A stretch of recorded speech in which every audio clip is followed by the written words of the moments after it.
ጸጉሬን ለምን ቆረጥኩት? ስለተበጣጠሰብኝ እና የገዛ ጸጉሬን በእጄ ቆርጬ አንተ ስትበጣጠስብኝ ጸጥ ምል ይመስላል ብሮ እንዲህ ማለት ነበር። ጸጉሬን ለምን ቆረጥኩት? ስለተበጣጠሰብኝ እና የገዛ ጸጉሬን በእጄ ቆርጬ አንተ ስትበጣጠስብኝ ጸጥ ምል ይመስላል ብሮ እንዲህ ማለት ነበር።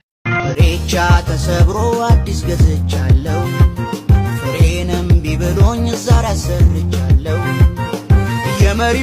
የመሪውን ነገር እንዴት አደርጋለሁ? የመሪውን ጉዳይ እንዴት አደርጋለሁ? የግል ችግር አታስመስለው። ስንቱ መኪና ነው መሪ አጥቶ የቆመው። መሪ መካኒካል መሪ ሃይድሮሊክ መሪ መካኒካል መሪ ሃይድሮሊክ መሪ